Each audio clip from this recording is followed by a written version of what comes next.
obrigada para todos os presentes. É uma alegria estar aqui, né? Primeiramente, aqui quero agradecer a Deus por todos estarmos aqui com saúde, né? Nesse momento bastante complicado, né? Que o mundo atravessa. Quero agradecer aqui em nome do doutor Azeredo, que é o presidente da Comissão de Mediação e Conciliação da Subseção de Pinheiros, aqui a presença do doutor João e do doutor Ayrton. Aqui é um prazer recebê-los aqui nesse webinar, aqui promovido aqui pela subseção e por nossa comissão. E também agradecer o presidente, que é o doutor Paulo Sérgio Camargo, a doutora Isabel Sartori também, que é a vice-presidente. Agradecer muito a presença da doutora Luísa, que é o secretário adjunto, e o doutor Rafael, que tem feito um incansável trabalho, que é o presidente da Comissão de Cultura e Eventos, aqui desde o início da pandemia, ele está organizando essas lives, todas que vêm se realizando semanalmente, ou até 2 vezes por semana, ou até mais. Quero agradecer também o empenho aí de todos aí que participaram da organização. Então, hoje, então, nós vamos ter esse webinar aqui, com reflexões aqui na mediação na esfera penal, né? Com a participação aqui do doutor Ayrton Buzo Alves. Ele é promotor de Justiça Criminal de Santana, mestre em Direito Processual Penal, professor das disciplinas de Meios Adequados de Solução de Conflitos e Direito Processo Penal na Universidade de São Judas Tadeu. É mediador e fundador e coordenador da NUIPA, norte da capital, projeto Cantareira, de mediação interdisciplinar. É um projeto maravilhoso que ele vai ter oportunidade de participar aí a nós. E o doutor João Walter Cotrim Machado, juiz de Direito da Terceira Vara Criminal da Comarca de Ferraz de Vasconcelos, graduado em Direito pelo Centro Universitário das Faculdades Metropolitanas Unidas, FMU, pós-graduado com especialização em Direito Contratual pela PUC São Paulo e em Métodos Alternativos de Solução de Conflitos pela Escola Paulista da Magistratura de São Paulo. Então, vamos dar início aqui a palavra, doutor João, com a palavra para início, por favor, agradecendo desde já a sua presença, e a presença do doutor Ayrton, e na sequência o doutor Ayrton também, depois dá prosseguimento, depois a fala do doutor João, e as perguntas, por favor, vamos colocá-las no chat, né, e aí depois as exposições nós abrimos para as perguntas, então. Por favor, mantenham o microfone desativado. Muito obrigada. Doutor João, com a palavra, por favor. Então, muito boa noite a todos. Sônia, querida amiga, muito obrigado pelo convite. Eu aproveito para cumprimentar a todos, na pessoa da doutora Luiz Monteiro e do presidente da OAB de Pinheiros, doutor Paulo Sérgio Camargo. Eu sou juiz em Ferraz de Vasconcelos, é uma vara acumulativa, portanto tenho atribuições tanto do civil quanto do criminal e infância e juventude. Tive a oportunidade de fazer uma pós-graduação junto com a Sônia na Escola Paulista da Magistratura sobre métodos alternativos de solução de conflitos. E a minha intenção hoje é uma reflexão a respeito dos métodos e partindo do geral para o particular. Então eu falo um pouquinho mais da parte geral e depois o doutor Ayrton vai trazer a experiência dele em relação à mediação penal. Bom, eu acho que nós estamos sofrendo uma transformação muito grande em relação à utilização de métodos alternativos de solução de conflito. É uma nova visão a respeito do conflito. Hoje a mediação, a conciliação, a arbitragem e a justiça restaurativa são utilizadas em grande escala. Partindo do âmbito civil, que é um pouquinho mais fácil da gente conversar, todos nós fomos formados com uma cultura muito grande de litigiosidade.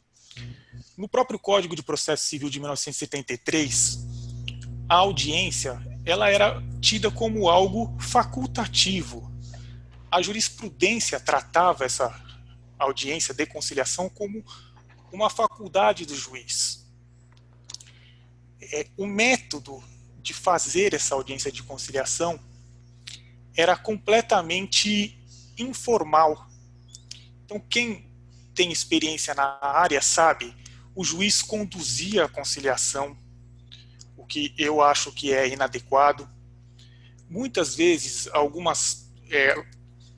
alguns voluntários ajudavam nessa conciliação e, na maioria das vezes, não tinham um treinamento específico que hoje é exigido do conciliador e do mediador. Então, havia uma formalidade muito, muito grande e a gente foi criado com essa cultura. Bom, a lei de mediação e o Código de Processo Civil de 2015 mudaram essa visão em relação à utilização da mediação e da conciliação. Vários são os dispositivos que tratam sobre o tema e, por exemplo, o Código já institui uma audiência obrigatória. Isso quer dizer, uma oportunidade das partes se reunirem para conversar sobre o assunto, para tentarem uma composição. Então, a forma de enxergar esse diálogo entre as partes mudou muito. Para o âmbito penal, nós temos um problema histórico, que é a pouca participação da vítima no processo penal. Então, também fomos formados com a ideia, com o princípio da indisponibilidade da ação penal. Isso faz com que o Ministério Público, na maioria, não possa ter um poder de transação. Eu cito como 2 exemplos duas causas extintivas de punibilidade: perdão do ofendido e retratação do agente. Na prática, a gente vê muito pouco a incidência dessas 2 causas. Como eu disse, a participação da vítima é muito pequena. E nesse processo histórico, as leis mais atuais elas vêm mitigando esse princípio da disponibilidade. Tanto quando a gente pensa em transação penal no juizado especial, ou agora o novo acordo de não persecução penal, eles atribuem ao Ministério Público a apresentação da proposta. Só que nós começamos a pensar a respeito, temos que pensar a respeito, se não teremos também a presença de um mediador, a presença de um terceiro para participar desse processo. Porque na maioria do processo penal, a vítima ela não é ouvida, ela não sabe o que está acontecendo com o processo. Na prática, ela é vítima, ela é ofendida num delito, ela é chamada para ir a uma delegacia de polícia, dar um depoimento, depois ela é chamada em juízo para dar um depoimento para um juiz, e muitas vezes ela não fica nem sabendo o que aconteceu, qual que é o resultado do processo. O doutor Ayrton vai ter a possibilidade de tratar mais sobre casos específicos, sobre como isso vem sendo aplicado. Eu, na prática, tenho visto muito pouco na área penal. Mas, com essa mudança da legislação atual, com essas novas leis, também considerando colaboração premiada e outros institutos, a gente tem que começar a pensar que tanto o Ministério Público quanto o advogado de defesa tem um papel muito importante nessa negociação. E será que não vão ter casos que nós vamos precisar de mediadores, de um terceiro para intervir? Precisamos pensar também de que forma que a gente vai agregar a presença da vítima no processo penal. São reflexões que eu coloco para vocês dentro desse aspecto de mudança da legislação, que as respostas ainda estão sendo formuladas, ainda não estão prontas. Então eu deixo como reflexão e fico à disposição para a gente debater o tema. Muito obrigado. Obrigada, doutor João, por essa exposição. Doutora Ayrton quer, por favor, então já dar um início, depois nós começamos a debater. Boa noite a todos que nos assistem. Eu começo cumprimentando especialmente a doutora Sônia Andriotti Carneiro Flugli, agradecendo pelo convite e, na sua pessoa, saúde e cumprimento todos os demais presentes. Cumprimento também o Dr. João Walter Cotrim Machado, digníssimo juiz de direito da terceira vara da comarca de Ferraz de Vasconcelos.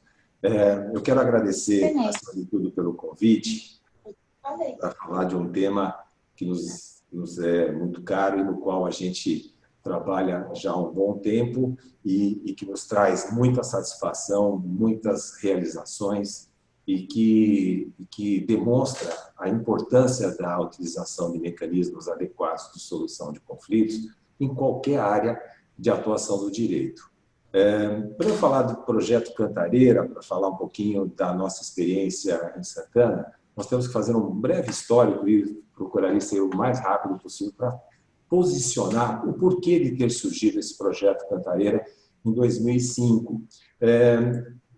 A partir de 2000, ou seja, entre 2000 e 2004, nós temos que nos posicionar um pouquinho do porquê da utilização da mediação ou de mecanismos adequados nessa seara penal. Nós estávamos em plena aplicação da Lei 9.099 e nós observávamos lá nos casos que eram julgados ou estavam sendo objeto de audiências preliminares uma grande insatisfação das pessoas com o mecanismo da transação penal.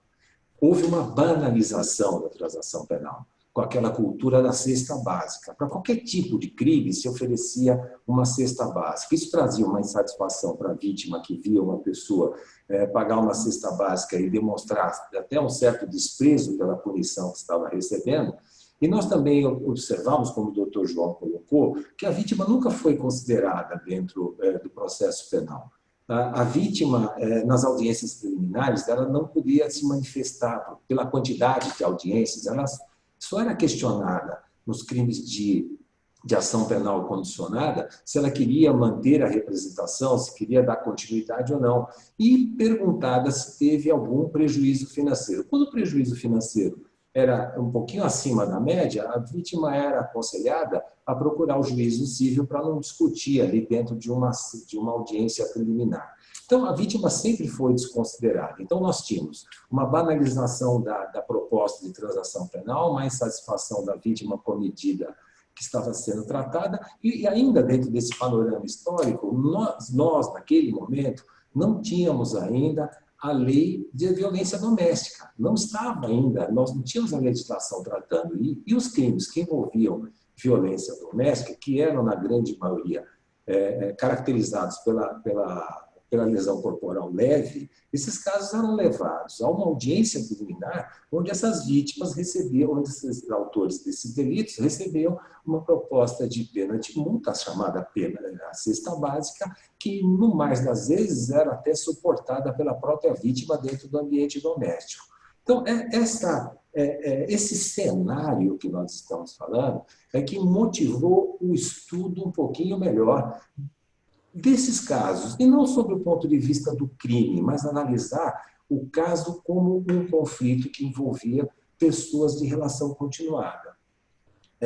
A conflitologia, como ciência, ela nos dá alguns parâmetros para analisar as características dos conflitos, né? Muito bem, um desses parâmetros que a conflitologia nos direciona é de demonstrar que, quando uma pessoa se envolve num conflito, uma pessoa que tem relacionamento com o outro conflitante, o conflito se instala e um dos primeiros sintomas é o rompimento do diálogo. Então, as pessoas param de se conversar e elas passam a adotar algumas posturas decorrentes desta falta de comunicação. Elas podem adotar posturas agressivas, essa agressividade pode ser ativa ou passiva, ela passa a ignorar a existência dessa outra pessoa, ignorar as suas necessidades. E existem comportamentos caracterizados, sobretudo, por provocações. Ou seja, isso se fala em conflitologia na fase de desafios. As pessoas perdem a comunicação e começam a desafiar por condutas diversas a parte contrária, a parte conflitante. E essa fase, essa postura de desafios, ela se exterioriza, às vezes, através da violência. Então, aí surge o componente do crime, né? Com uma ameaça, com uma lesão corporal, ou até com agravamento dessas condutas, tudo dentro desse contexto de provocação, de desafios, de ficar à frente do oponente. Muito bem, nós descobrimos com esses estudos que a insuficiência do tratamento dado nas audiências preliminares, elas não só desestimulavam a vítima a procurar o Poder Judiciário ou procurar a polícia para resolver os seus problemas, como também incitavam essas pessoas a se portarem dentro dessa escalada de violência, escalada de desafios, de provocações, né? Então, uma pessoa pretendia ficar à frente da outra para tomar uma posição de destaque no conflito. Nós também observamos que era preciso enfrentar não o crime estava sendo enfrentado pela polícia, estava sendo enfrentado pelo Poder Judiciário, pelo Ministério Público e pelos advogados dentro desses mecanismos da Lei 9.099. O que nós precisávamos era enfrentar o conflito que envolvia essas pessoas. Essa foi uma primeira preocupação. Então, decidimos interferir na relação entre essas pessoas. Com que intuito? Na busca da paz, da busca de um futuro, de uma relação confortável, respeitosa para o futuro e não para o passado. O crime que a pessoa praticou dentro desse contexto, ele estava sendo objeto de um procedimento judicial, de um procedimento policial. E um detalhe, um enfoque, uma nova visão. O crime se reporta a um fato passado. O que nós cuidamos num processo criminal é um fato já ocorrido.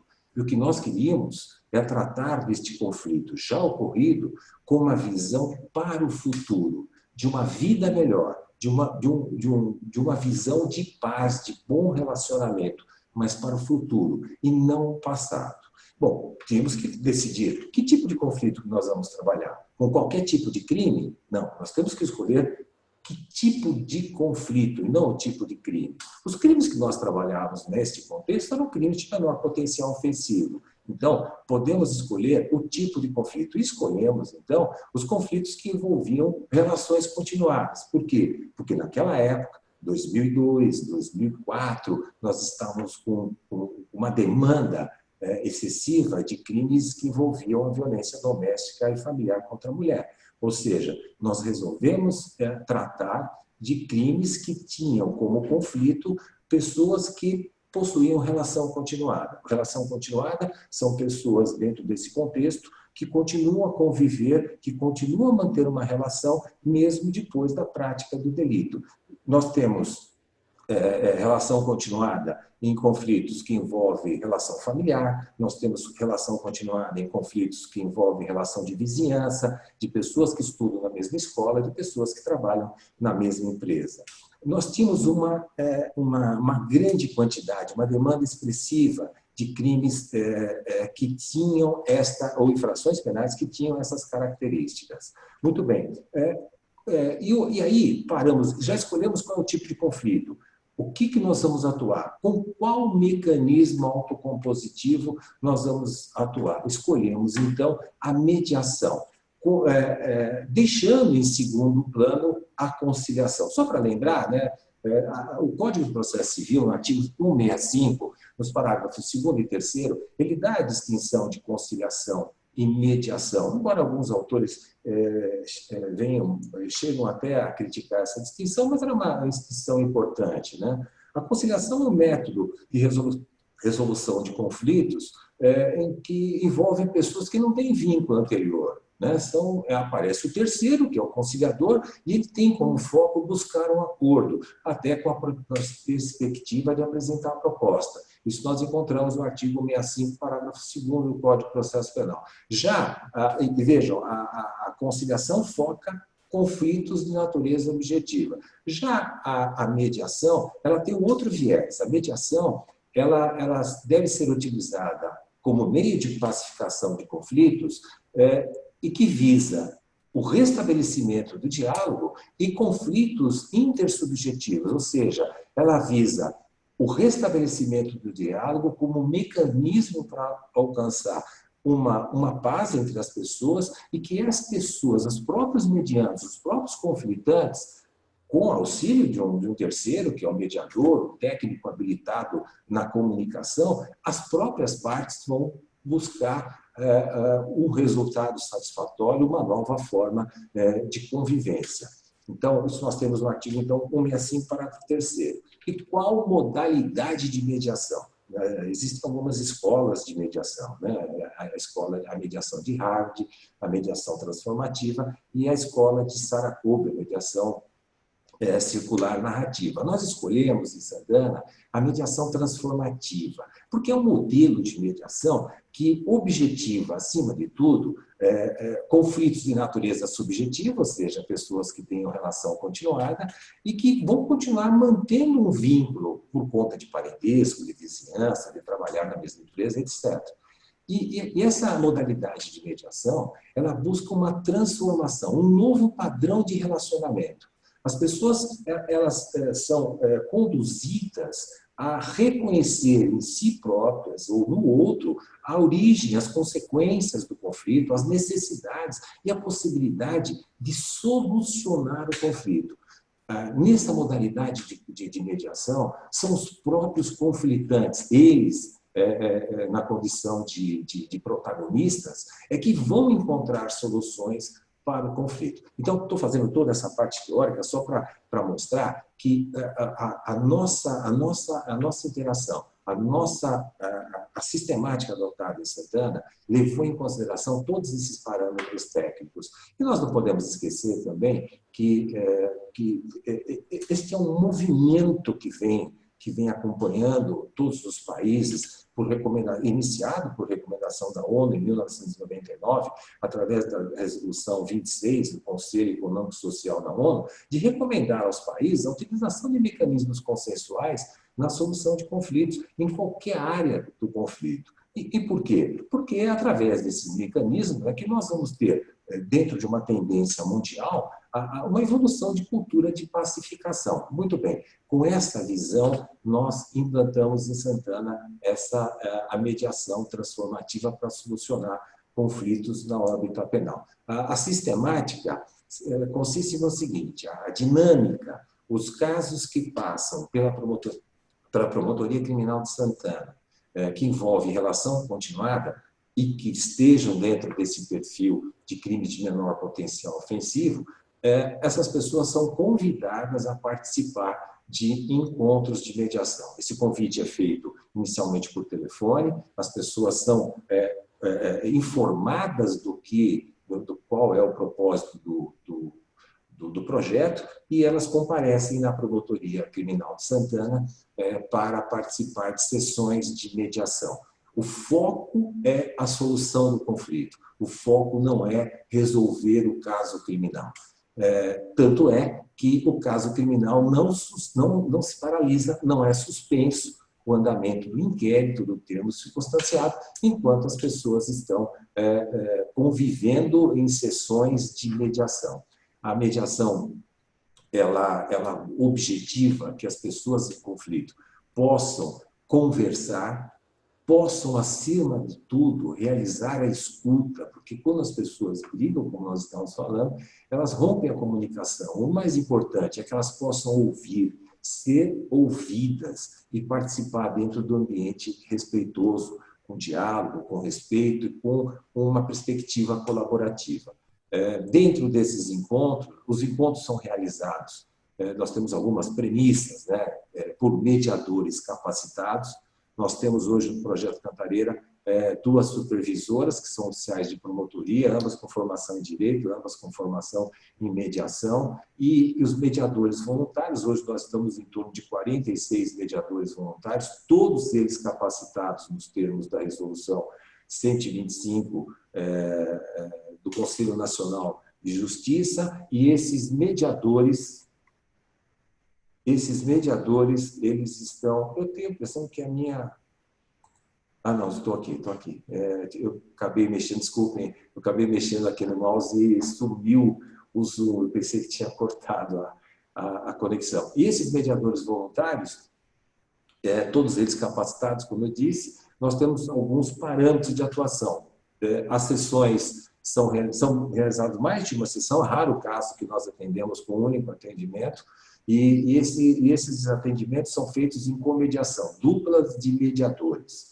As pessoas participam desses encontros, elas não têm informação de como está o inquérito, como está o termo circunstanciado, e quando elas levantam alguma questão envolvendo o caso sob o ponto de vista jurídico, elas são atendidas por mim. Nós temos um rigor absoluto na observância dos princípios previstos pela Lei de Mediação e o Código de Processo Civil, no que diz respeito à aplicação de mecanismos consensuais, os princípios da voluntariedade, do sigilo dessas reuniões. O que acontece dentro dessas reuniões, eu, como coordenador do projeto, não fico sabendo. E quando as pessoas têm alguma dúvida, o atendimento é paralisado e elas são atendidas por mim, para que eu possa fazer esclarecimentos de natureza jurídica. Elas voltam aos encontros de mediação. Quando elas encerram esses encontros e celebram algum acordo, aí sim nós fazemos uma reunião formal com a presença de advogados, se elas tiverem advogado, ou comigo, para formalizar o acordo e peticionar nos autos do inquérito do TC, seja qual for o tipo de acordo, para que o juízo tenha conhecimento do que elas estabeleceram. Nós temos resultados expressivos em relação ao índice de transformação das pessoas e nós estamos neste projeto há 15 anos. A resolução 125 do CNJ, ela deu toda uma estrutura para o Poder Judiciário de aplicação dos mecanismos autocompositivos. O nosso projeto Cantareira, dentro do MP, acabou, por força da resolução 118 do Conselho Nacional de Justiça, que é uma resolução, desculpa, o Conselho Nacional do Ministério Público, CNMP, é uma resolução muito semelhante à resolução 125, guardadas as devidas ressalvas, mas tem o mesmo patamar da resolução 125, o mesmo reflexo que teve no Judiciário, tem a 118 para o Ministério Público.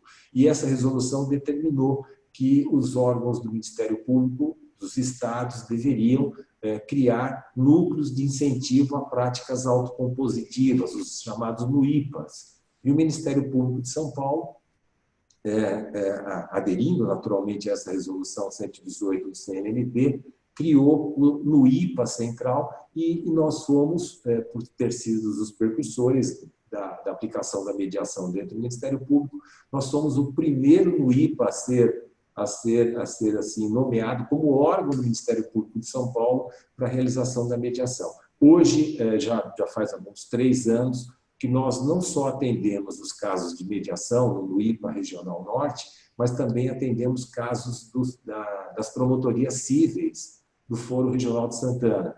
Os promotores que trabalham, sobretudo, com questões envolvendo idosos em situação de risco, também nos encaminham esses casos, colegas da infância e juventude também encaminham para serem atendidos pelos mediadores voluntários do Projeto Cantareira. O nome Projeto Cantareira de Mediação Interdisciplinar, já finalizando, já falei bastante, né, que a gente começa a se empolgar falando dessa atividade, mas ele se chama interdisciplinar porque os nossos mediadores, que eu falei que nós estamos aí em torno de 42, 46 mediadores voluntários, são todos mediadores capacitados, mas das diversas áreas do conhecimento. Esse é um outro detalhe. Nós trabalhamos em comediação, em duplas de mediadores e procurando colocar nessas duplas, todos com supervisão de atendimento, mediadores que não tenham a mesma área de formação. Então, se o mediador tem formação na área jurídica, o seu companheiro de atendimento vai ter outra área de formação. Isso é para diversificar a forma de encarar, de olhar o conflito. E importante também, nós temos equipes de mediadores que não têm formação jurídica. Isso dá uma visão diferente do atendimento do conflito. O mediador, às vezes, nem sabe que tipo de crime foi praticado, porque ele não tem o enfoque de olhar o crime, ele tem o enfoque de olhar o conflito. Nós que trabalhamos na área do direito, quando nós pegamos os autos de um inquérito policial, um termo circunstanciado, nós temos por hábito, por formação, analisar os depoimentos e fazer nosso pré-julgamento. Nós procuramos rotular quem é o autor, quem é a vítima, quem está falando a verdade, quem está mentindo. Quando nós trabalhamos com o conflito, nós esquecemos essa condição de vítima e de autor. Quando nós atendemos uma pessoa em mediação sob o prisma penal, nós temos duas pessoas em conflito. Ali, talvez, nós tenhamos duas vítimas. Ali, talvez, nós tenhamos dois autores. Nós temos dois conflitantes. E eles devem ser olhados nesta condição, sem o rótulo, durante os atendimentos, de vítima ou autor.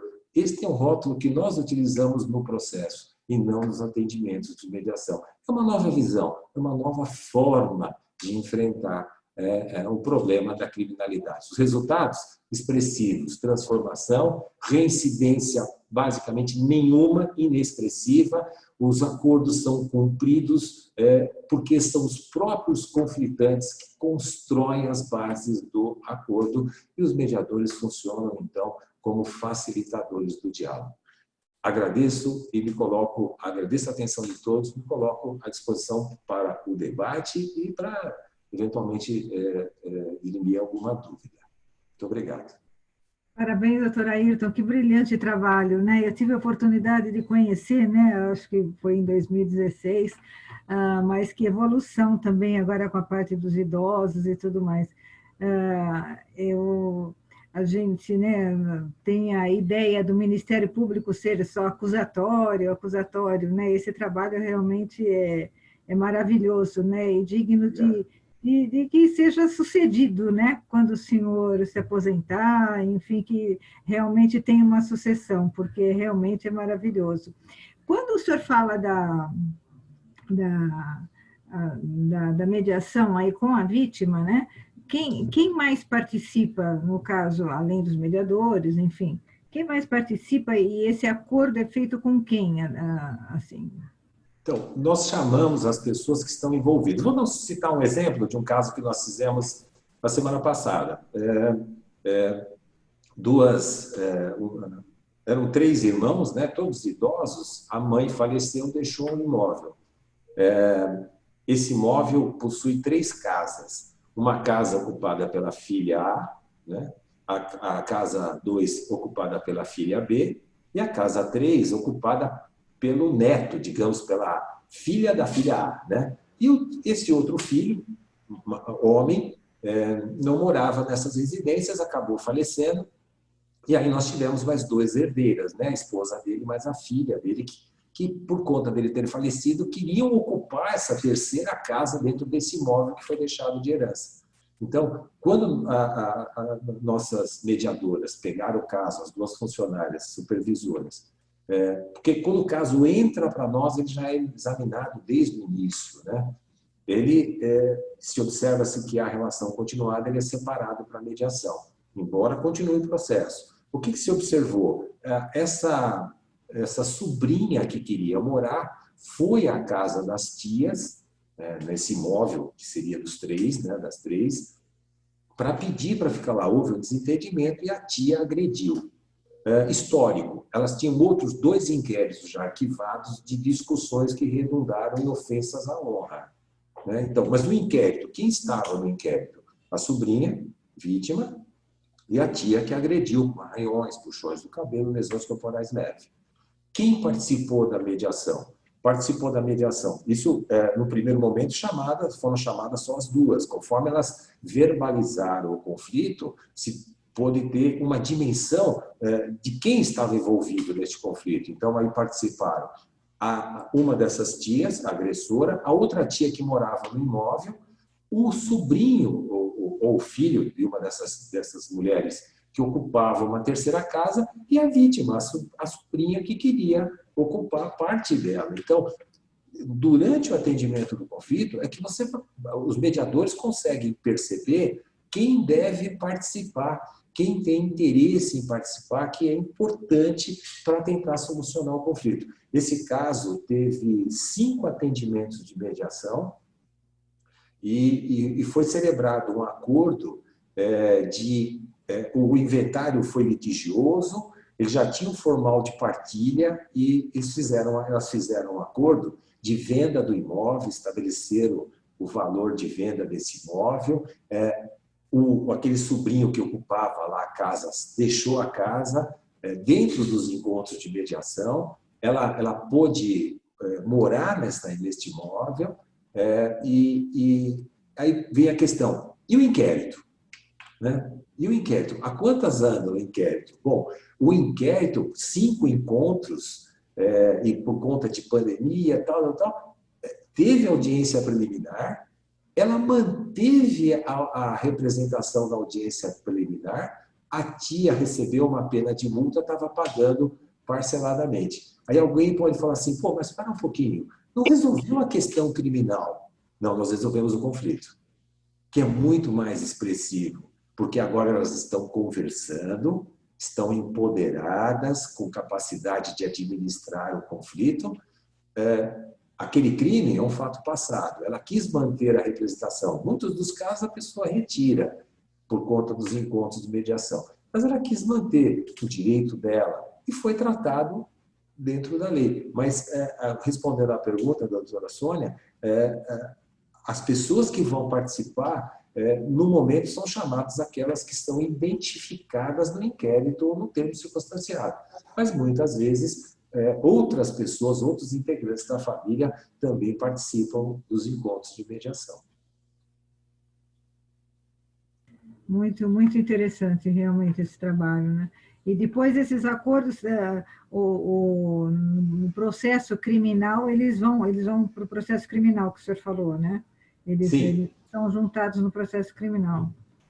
Aí o juiz também tem um peso, né? Provavelmente, na tem um outro lado também. Nós separamos casos logo que dá entrada o termo circunstanciado. Em muitos desses casos, o promotor pediu arquivamento. Quer dizer, nós estamos atendendo na mediação um caso que, sobre o prisma jurídico, foi arquivado, mas com o acordo ou com as informações sobre transformação ou não, nós mandamos para os autos do inquérito ou do TC, ainda que arquivado, para que as partes tenham, para que o juiz tenha conhecimento, o promotor do caso, o advogado tenha conhecimento do que foi feito, se houve acordo, se não houve, ainda que sobre o prisma processual penal, a coisa já esteja resolvida, né? Quer com arquivamento, quer com, às vezes até com denúncia, né? O caso está caminhando, mas as pessoas estão sendo atendidas em mediação. Algumas pessoas têm dificuldade por excesso de formalismo que nós temos na nossa formação, né? De imaginar, pô, como é que pode, né? A pessoa está sendo processada e está participando de encontros de mediação. A mediação aí é transformativa, é o foco de uma relação com paz para o futuro. O crime é o passado, que pode ser resolvido pela lei sem problemas maiores, né?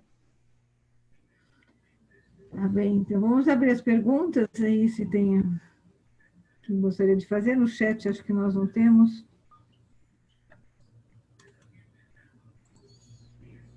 Não tem nenhuma pergunta, doutora Luísio? Sônia, eu queria fazer uma intervenção. Claro, doutor, por favor. Eu gostaria de trazer um exemplo aqui em relação à participação da vítima. Foi um caso que me marcou. Aparentemente muito simples do ponto de vista do processo, como o doutor Ayrton colocou, mas em relação à repercussão, a gente vê como um encontro entre a vítima e o agressor poderia solucionar o conflito de uma forma muito mais rápida e muito mais satisfatória. E o exemplo é muito simples. Uma moça, ela foi assaltada, ela estava com ela era uma atleta, e acho que o filho dela estava com um tablet na mão filmando um treino dela na rua. O agressor, vamos chamar assim, né, o réu da ação penal, quando ele viu aquela cena, ele foi até ela e, na oportunidade, ele pegou o tablet já na mão dela. Ele pegou o tablet, acho que ela escorregou, caiu no chão. Não foi uma violência, ele não deu um soco nela, ele usou apenas um empurrão, apenas alguma forma de arrebatar aquele bem. Ele, acho que 50 metros depois, ele foi pego pela população que o deteve ali e devolveu o tablet para a moça. Em audiência, essa vítima, ela me disse que ela desenvolveu uma síndrome do pânico e que ela ficou aterrorizada com o que aconteceu e que aquilo tinha mudado completamente a vida dela. Ela disse que quando ela saía de casa, ela olhava para os lados do portão para saber se essa pessoa estava atrás dela. Ela imaginou que aquela pessoa morava no mesmo bairro que ela, então ela não queria mais sair de casa. E esse foi o depoimento dela. Então eu, como juiz, ouvindo como a primeira pessoa que depois no processo. Depois, quando foi fazer o interrogatório do réu, perguntei para ele sobre isso. E a resposta dele foi muito simples. Ele falou: não, doutor, na verdade eu estava passando pela rua, eu vi o tablet na mão da moça, eu estava precisando de dinheiro, eu fui lá, eu corri atrás dela e peguei o tablet.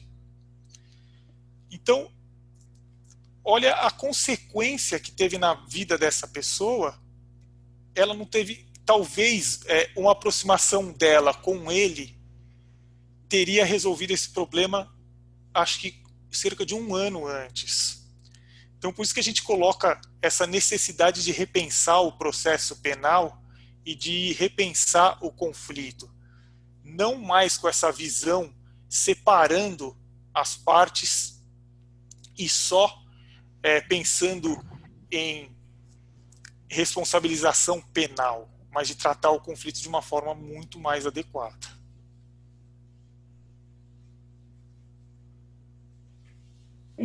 Aí, deixa eu ver, acho que tem uma pergunta aqui.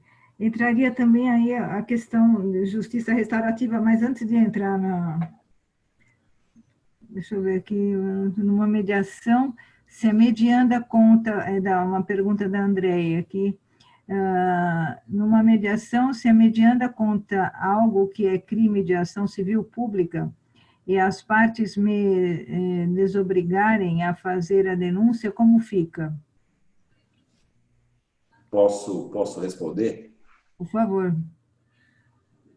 Então, a lei de mediação, a confidencialidade como princípio dos mecanismos adequados de solução de conflitos, ela sofre uma exceção que é prevista na lei de mediação, que é exatamente quando há notícia de crime de ação penal pública. Então, quando há notícia de crime de ação penal pública, a lei excepciona ou ele fragiliza o princípio da confidencialidade, impõe um dever aos mediadores de darem prosseguimento a essa notícia ou divulgação, e eles aí têm a quebra do sigilo, né, que eles estão obrigados a respeitar, para comunicar às autoridades competentes. Nós já tivemos alguns casos em Santana, nos atendimentos do projeto Cantareira, em que houve notícia de crime. Me lembro que o primeiro caso foi um caso até que me marcou bastante, alguns anos atrás, era um casal que já havia estavam divorciados, mas o conflito envolvia agressões recíprocas, e ela, num dos encontros de mediação, quando terminou o encontro, ela quis conversar em separado, ou seja, o atendimento em cálculos com os mediadores, e ela revelou que ele tinha voltado a pagar a pensão alimentícia dos filhos e que ele era traficante. Né? Ou seja, ela falou que ele tinha um comércio, mas ali servia para tráfico de entorpecentes. Ela viveu com ele 8 anos e durante esses 8 anos eles viveram do dinheiro decorrente do tráfico. Essa foi a informação. Então, os mediadores participaram, que ela teria isso seria revelado para mim, e que nós teríamos que tomar alguma medida. Nós nem tínhamos, nessa época, a lei de mediação, mas já tínhamos essa preocupação, havia discussões a respeito de se o sigilo, a confidencialidade protegeria uma situação dessa. E não protege. Então, o que nós fizemos? Eu me lembro que, na época, nós acionamos o DENARC, o Departamento Narcótico da Polícia Civil de São Paulo, entrei em contato com o delegado responsável, ele fez uma campanha de 20 dias, nós suspendemos a mediação nesse período, ele fez uma campanha de 20 dias até que conseguiu um mandado de busca e apreensão na residência dele, dos medianos, do marido, do ex-marido, né? E a polícia entrou. Nessa campanha de 20 dias, não viram nada que pudesse levantar suspeita. Pegaram o mandado de busca e apreensão, foram na casa dele, e depois o delegado me falou, olha, quando nós entramos, ele já falou assim, eu já sei porque vocês estão aqui. É porque minha ex-mulher que deve ter denunciado fundadamente e tal, só que confessou que viveu do tráfico durante 4, 5 anos, mas que fazia 4, 5 anos que ele tinha parado. E a mediação retomou, né, depois dessa operação policial, eles fizeram acordo. Tivemos, em outras oportunidades também, denúncia de maus tratos de filhos, que foram reveladas durante os encontros de mediação, maus tratos de idosos, e tudo isso foi tratado assim abertamente, chamando a pessoa, falou, olha, nós acabamos de tomar tais e tais providências em função dessa denúncia que essa pessoa, que o senhor está envolvido, etc. Então, não podemos guardar segredo e os mediadores têm obrigação legal de revelar quando há notícia de crime de ação penal pública, de acordo com a lei de mediação. Sim. Sim. Obrigada, doutora Ayrton. Agora tem uma outra pergunta. Sim, pois não, doutora Luísa. Desculpa, se a senhora me permite fazer uma parte, até porque vai um gancho na pergunta da doutora Andréia, é a questão no acordo de não persecução penal, existe, além do requisito da confissão, os doutores sabem, o requisito da reparação do dano. E até uma questão que estávamos tratando, eu gostaria de saber a opinião do doutor João, doutor Ayrton, se há uma reparação do dano no acordo de não persecução penal, como que fica na esfera civil? Se existe ainda a possibilidade da suposta vítima ingressar com uma ação civil ou a reparação do dano já dá por fim o procedimento. Eu gostaria de saber a opinião do Dr. João e do Dr. Ayrton sobre isso. Doutor João, quer começar? Pode começar. Eu, a princípio, a gente tratou um pouquinho desse tema antes de começar o vídeo, né? Não tive nenhuma reflexão mais profunda, mas a princípio eu acho que basta essa reparação do dano na esfera criminal para que impeça depois na esfera civil. Claro que a gente não impede que eventualmente vá discutir danos morais e alguma outra questão, mas como requisito para o acordo de persecução penal, se já comprovado que houve a indenização, eu acredito que esse requisito ele já foi cumprido. Até porque a vítima participa também, né, doutor, do acordo de não persecução. Então, e é homologado em juízo, então, em tese, ela renunciaria ao direito de ingressar com a ação civil, né? Sim. Eu acompanho também esse posicionamento, só faço essa ressalva em relação ao dano moral. É o que nós temos um pouquinho de preocupação. Semana retrasada, nós fizemos uma proposta de acordo de não persecução penal, que envolvia um caso de morte de um operário e a pessoa concordou em participar, a esposa da vítima, e ela estava com assistência de um advogado, não ainda formalizada nos autos, mas com uma assistência do advogado cogitando de ingressar com uma ação reparatória. Então, nós achamos prudente não fazer uma proposta de reparação de danos, abrangendo todo o prejuízo, e sim de um dano imediato, com a perspectiva dela poder, caso queira, o dano moral, por exemplo, ela ingressar com ação civil. Agora, se no acordo de não persecução penal já ficar bem claro que essa reparação envolve o dano material e não há dano moral, aí me parece que a pessoa não poderá utilizar da via civil para postular. E também uma outra colocação, doutora Luiz, importante, é que se como o senhor colocou um pouquinho antes de nós iniciarmos nosso encontro aqui, se na seara civil já houve a reparação integral do dano, com uma decisão judicial, eu acho que fica totalmente prejudicada essa questão dentro do acordo de não persecução penal. Até porque não é requisito essencial que haja essa condição. Essa condição não é obrigatória dentro do ANPP, né? Então, ela pode ser deixada de lado dentro do acordo, deixando para a esfera civil. Eu acho até mais prudente, em casos graves, que isso seja discutido na seara civil, até para dar uma proteção maior para a vítima, para os herdeiros da vítima, né? Me parece, mas é uma opinião. Assim. É interessante o posicionamento do senhor, até em relação a isso, de não ser um requisito essencial para a elaboração do acordo de não persecução. Porque tem uma ala do Ministério Público que entende que seria o requisito necessário. Inclusive, nos crimes contra a ordem tributária já tem se discutido bastante isso. Às vezes o acusado quer fazer o acordo de não persecução penal, mas não tem possibilidade de pagar o imposto que é devido e acaba não tendo, né, condição de celebrar o acordo. Eu li um artigo sobre essa questão no âmbito tributário. Realmente é uma questão muito delicada, né? Colocar essa condição no acordo de não persecução penal da reparação da dívida tributária, quer dizer, o acordo está substituindo a função do Estado de executar a dívida, né? É uma questão bem delicada no âmbito tributário, realmente, bem delicada. Então, deixa eu só, falando, né, nessa persecução penal, né? Então, essa lei 13.964, né, que entrou em vigor em janeiro agora, desse ano, ela está sendo benéfica? Como está sendo vista essa lei de aperfeiçoamento aí da legislação penal e processo penal? Tanto o Ministério Público como o Judiciário, que trata exatamente isso, né? Um dos pontos, né, que ela trata.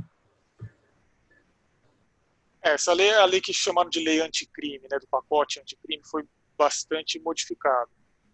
Um dos pontos mais polêmicos foi a instituição do juízo das garantias, né, que está suspensa por determinação do Supremo Tribunal, mas a lei também trouxe agravamento de pena para alguns crimes, mas eu acho que na prática está sendo bem vista assim, viu, Sônia? Porque principalmente o acordo de não persecução penal era algo que já era objeto de um provimento, se não me engano, do Ministério Público.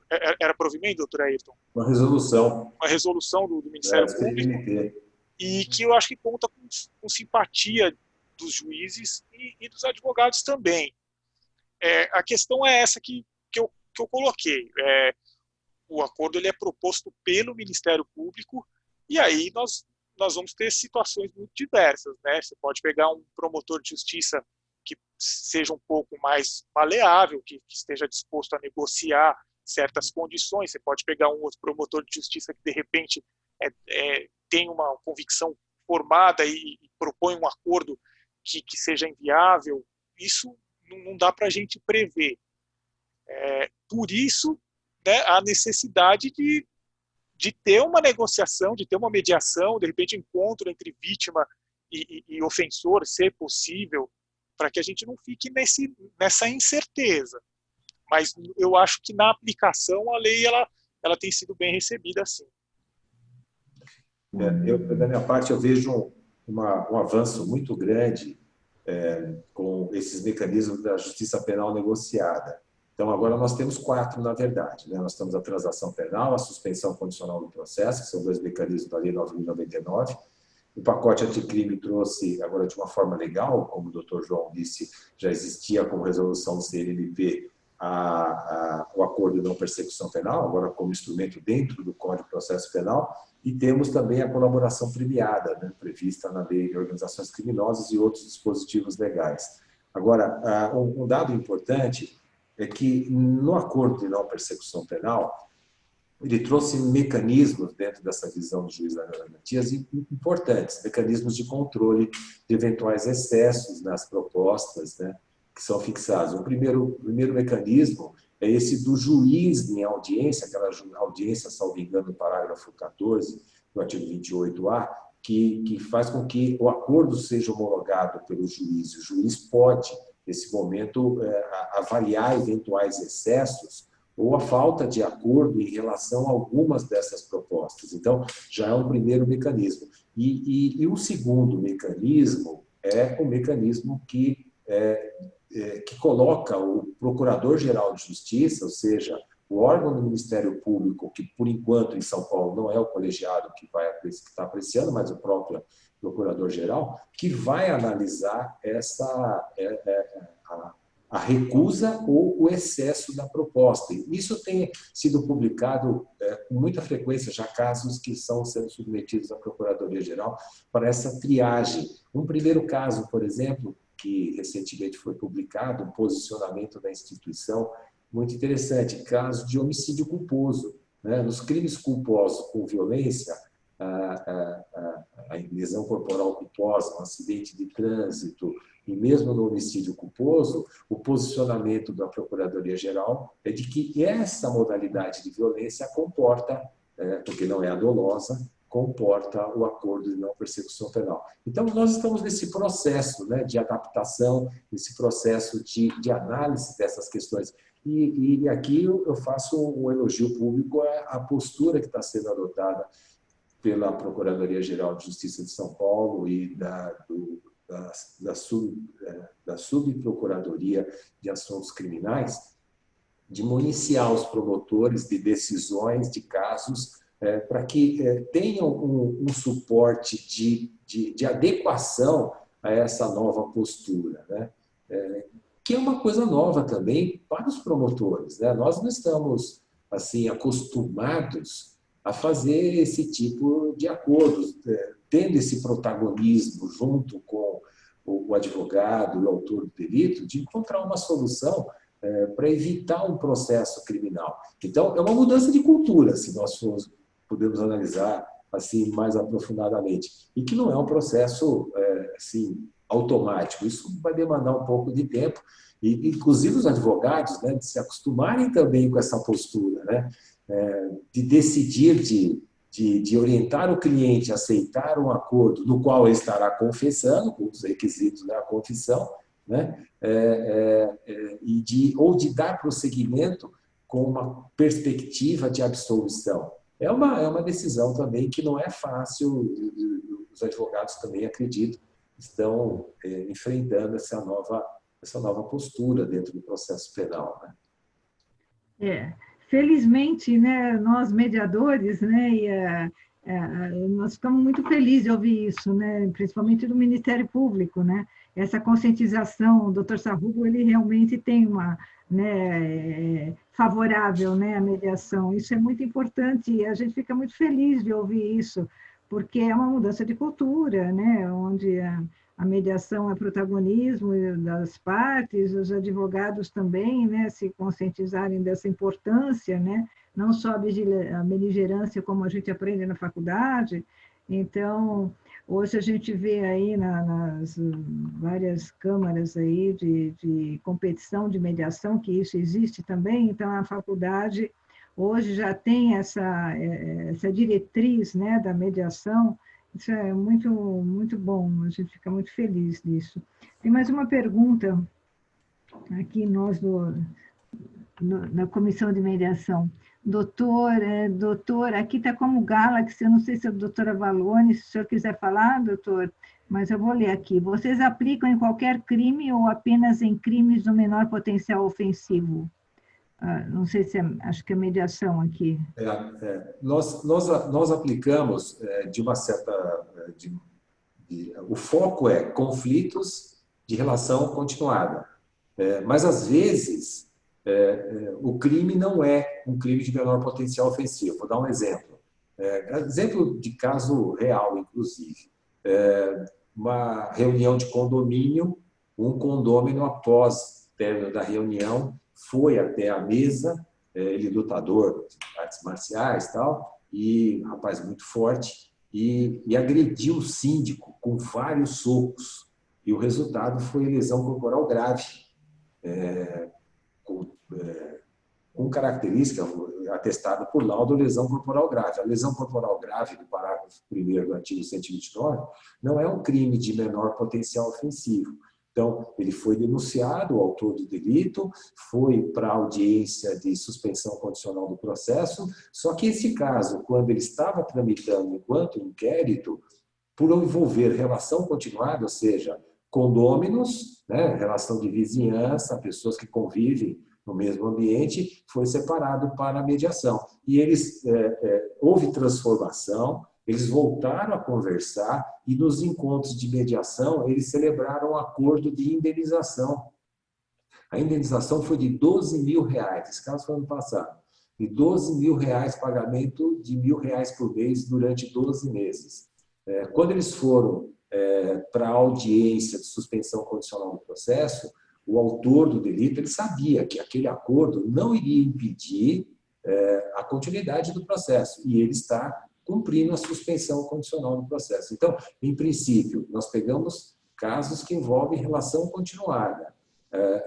Pode ser ou não crime de menor potencial ofensivo. A grande maioria é de crimes de menor potencial ofensivo. Obrigada, doutora Ayrton. Fazer uma observação, Sônia? Sim, doutor. Não, tomando as palavras do doutor Ayrton, a gente tem um grande problema da diferença de estrutura entre as comarcas.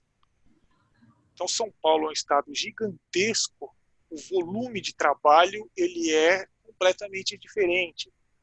Então, eu cito, por exemplo, eu sou juiz de uma vara cumulativa em Ferraz de Vasconcelos. Não há especialização entre o cível e o criminal. Posso dar um exemplo da comarca de Taboão da Serra. Taboão da Serra tem uma vara criminal. A pauta de audiências de Taboão da Serra, isso eu vou falar antes da pandemia. Então, a pauta de audiência ela era de, se não me engano, de 6 meses a 1 ano para réu preso e mais de 2 anos para réu solto. Então, olha o tamanho da diferença que a gente tem, a diferença de estrutura, da possibilidade de tratar um conflito adequadamente ou não. Isso também é algo que a gente tem que levar em consideração. Infelizmente, algumas localidades não têm estrutura para poder desenvolver um trabalho mais adequado. A Ferraz de Vasconcelos, por exemplo, não tem Sejusc até hoje, que para a gente é um prejuízo imenso. Eu acho que isso é uma realidade mesmo. Eu acho que o fator estrutura, eu sempre me reporto isso dentro do Ministério Público, dos cursos de formação de mediadores da Escola Superior do Ministério Público, ou até de capacitação de servidores. Alguns servidores terminam o curso, depois entram em contato com a gente, trabalho em tal promotoria, a promotoria não tem setor de mediação, tal lugar não instalou no IPA. E essa é uma realidade que o doutor João está colocando, a falta de estrutura. Às vezes são promotorias e varas cumulativas com um acervo de trabalho, um acervo de feitos que torna impossível a pessoa instalar. Eu já fiz palestras em várias comarcas para colegas e até para encontros do judiciário tratando dessa estrutura que nós temos. Nós podemos dizer que em Santana nós conquistamos essa estrutura ao longo dos anos, tal, um local adequado para atender, mas é uma coisa fora da curva em relação à estrutura das demais promotorias e da grande maioria das varas, né? A pessoa costuma até brincar, a maioria dos juízes e promotores dessas varas, eles batem escanteio e correm na área para cabecear, né? Ou seja, jogam nas duas posições aí para tentar conduzir o serviço dentro de uma normalidade. E instalar um serviço, né, um serviço desse de mediação, é trabalhoso.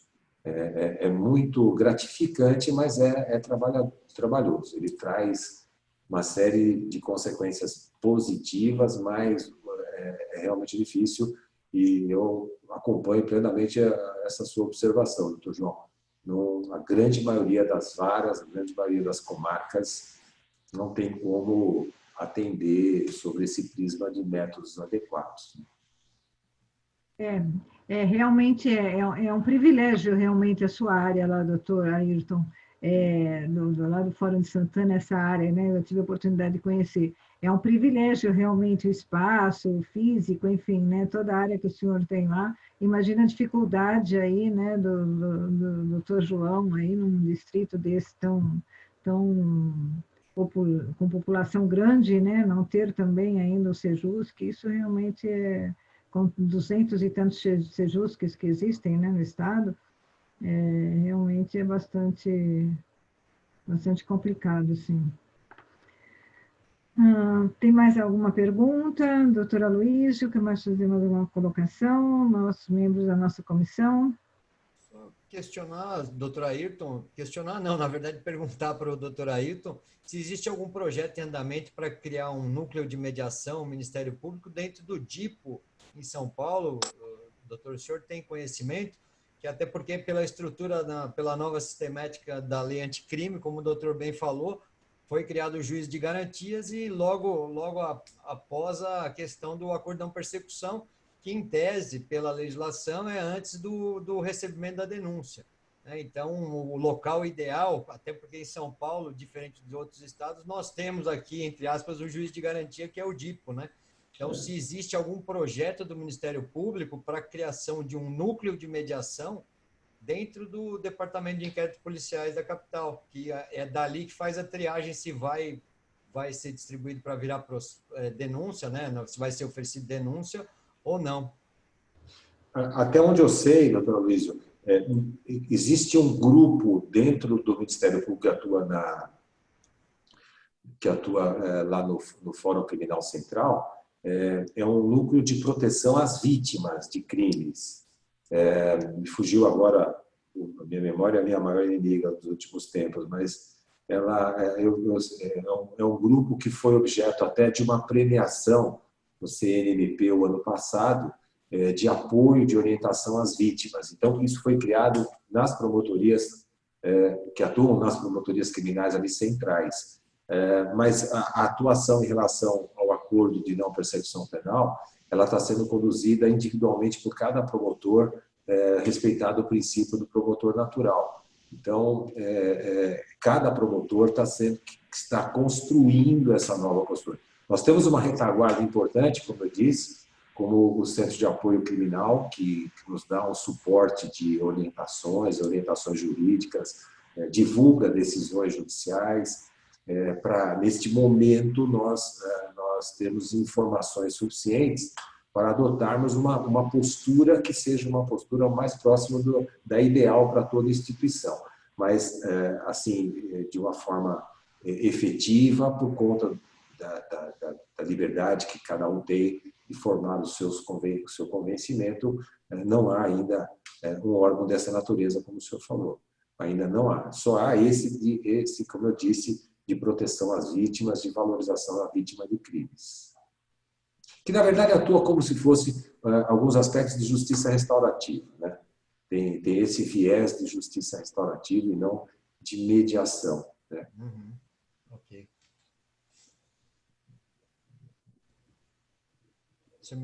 A justiça restaurativa também. A OAB está com uma comissão grande hoje de justiça restaurativa. Falando rapidamente aqui, doutora Ayrton, não sei se eu cheguei a comentar com o senhor na época, mas acho que não. Nós formamos, através da comissão lá na seccional, da Comissão de Estudos de Prevenção de Drogas, e depois esse projeto foi abarcado pela Comissão de Justiça Restaurativa da OAB, mas isso ainda na antiga gestão, um projeto piloto, na época, de justiça restaurativa para os dependentes químicos. Não sei se o senhor ouviu falar.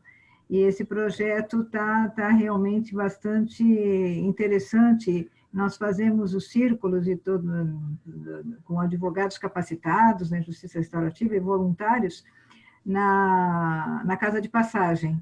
A Casa de Passagem é onde mantém os acolhidos que ficam durante 90 dias aproximadamente, é ligado à Secretaria de Desenvolvimento Social do Estado, e lá e fazemos uma parceria, né, com a Secretaria da Saúde, porque eles são tratados pela equipe técnica, né, da Secretaria da Saúde, que tem na Casa de Passagem, e no Cratode, eles são tratados lá. E eu fiz uma parceria com a Secretaria do Trabalho, Desenvolvimento Econômico do Trabalho, para oferecerem vagas, disponibilizarem vagas nos programas de Operação Trabalho que eles têm. E esse projeto está vindo desde 2017 também, com reuniões do grupo gestor. As reuniões do grupo gestor são feitas mensalmente, com membros das secretarias da saúde, do desenvolvimento social, do desenvolvimento econômico do município, e graças a Deus a gente está sendo bastante feliz aí nesse projeto, porque a Secretaria do Trabalho está cooperando muito nas vagas.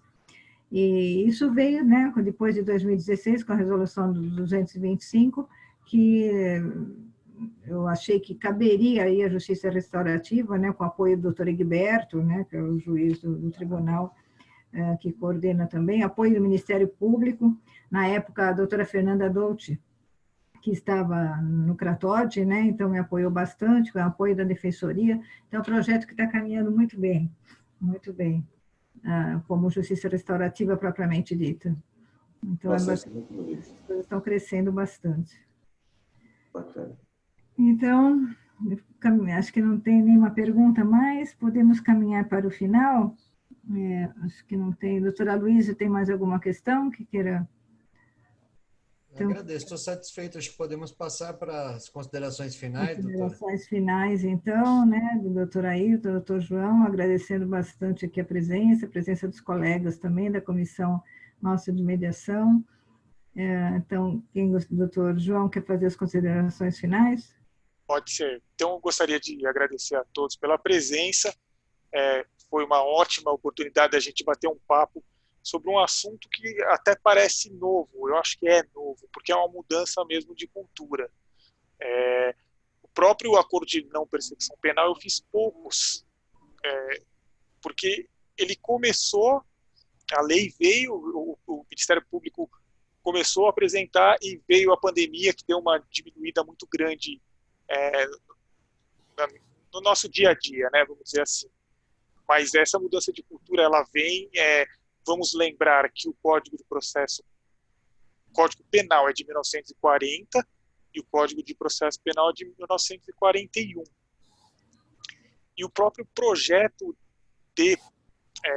os projetos, aí eu não vou saber diferenciar se de Código Penal ou de Código de Processo Penal, mas os projetos que estão no Poder Legislativo, eles já têm previsão de alguns métodos de solução de conflitos consensuais na esfera penal.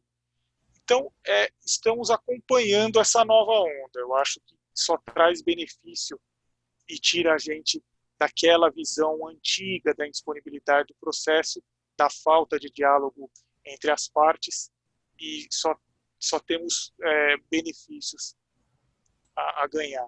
Eu agradeço muito, obrigado a todos, eu fico à disposição, acabando a pandemia. Quem quiser passar em Ferraz de Vasconcelos para tomar um café comigo, vai ser um prazer. Muito obrigado. Obrigada, doutor João. Eu quero, em primeiro lugar, agradecer ao convite, mais uma vez, dizer da minha satisfação por ter participado deste encontro. Cada encontro que nós fazemos para falar de mediação, de mecanismos consensuais, eu costumo dizer que é um momento de ganho, do ganha-ganha. Todos nós ganhamos, todos nós refletimos, todos nós passamos a pensar um pouquinho mais sobre esses mecanismos e cada vez que isso ocorre, reforça ainda mais a nossa convicção de que este é o caminho, né, o caminho dos meios adequados de solução de conflitos para que a sociedade possa ter uma vida mais digna, uma vida em paz, uma vida respeitosa, né? Nós vivemos hoje momento muito delicado com essa crise de saúde, uma crise política de saúde, e nós estamos enfrentando uma nova forma de viver, né?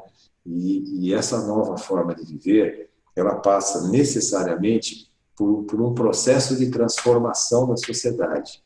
E essa transformação deve vir acompanhada, sobretudo, com essa visão de solução de conflitos. O conflito, ele faz parte da nossa vida. Nós não conseguimos nos desvencilhar, mas o conflito ele tem que ser visto de uma maneira para que nós possamos melhorar a nossa vida, como um fator de aprendizado, de ganho pessoal, no sentido de viver melhor. Então, saber que o conflito faz parte da nossa vida. E nós, profissionais do direito, temos também essa incumbência de liderarmos os vários segmentos da sociedade, de mostrar que nós somos criados na maneira adversarial, nós somos treinados para atuar no contencioso, no adversarial, e nós, profissionais do direito, hoje sabemos que essa não é a melhor forma de solucionar o conflito. Todos nós sabemos, e que nós temos que nos capacitar, nós temos que nos preparar, nós temos que incentivar, nós temos que ser, nós profissionais do direito, os condutores dessa transformação, da utilização de mecanismos consensuais. Mas para isso ocorra, nós temos que nos convencer disso. E só o fato de nós estarmos reunidos aqui demonstra que estas pessoas que estão aqui já estão convencidas, já estão neste processo de transformação da sociedade. Então, eu quero parabenizar a todos por nós termos nos encontrado aqui hoje e de conversar de um tema que é um tema que está dentro das nossas perspectivas profissionais, de vida, de relacionamento não só profissional, mas também nos nossos relacionamentos privados. Então, meu muito obrigado e essa visão, né, de que nós somos condutores desse processo de transformação e temos que agir, todos nós, com esse dever, com esse intuito que nós acabamos abraçando e nos convencendo. Meu muito obrigado mais uma vez. Quero desejar uma ótima noite a todos, desejar saúde a todos nós e aos nossos familiares neste momento tão difícil que nós estamos passando. Obrigada, doutora Ayrton, pelas lindas palavras aí. Muito obrigada. Foi um debate muito rico, com assim, né, dois representantes aí, tanto do Ministério Público como do Poder Judiciário, com essa visão, né, realmente da mudança, como disse a doutora Ayrton, né, da mudança de cultura, e que todos nós aqui realmente temos esse interesse, né, para uma visão um pouco diferente, né, tanto do Judiciário como do Ministério Público. Foi um debate muito rico, agradeço imensamente a presença do doutor Ayrton, do doutor João, agradeço também a presença de todos aí, agradecendo ao doutor Aloísio por esse apoio que nos deu aqui nessa nossa webinar, nesse nosso webinar, e também agradeço também a subseção, em nome do Dr. Paulo Sérgio Camargo, né, nosso presidente, e também agradeço a presença dos nossos colegas aqui, membros da comissão, e o doutor Azeredo também, se gostaria de fazer algum comentário como presidente da comissão. Eu quero fazer minhas suas palavras, agradecendo ao doutor João e ao doutor Ayrton a brilhante exposição e a participação, e que vamos sair todos enriquecidos do assunto depois dessa webinar. Muito obrigado a todos e aos presentes que também prestigiaram. Pessoal. Muito obrigada, então. Obrigada, doutora Luísa, mais uma vez. Então, uma boa noite a todos, também com muita saúde. Nesse momento que nós estamos passando, né, a todos. Então, muito obrigada, doutora Ayrton, obrigada, doutor João. Obrigado, boa noite. Boa noite a todos. Boa noite. Tchau. Boa noite.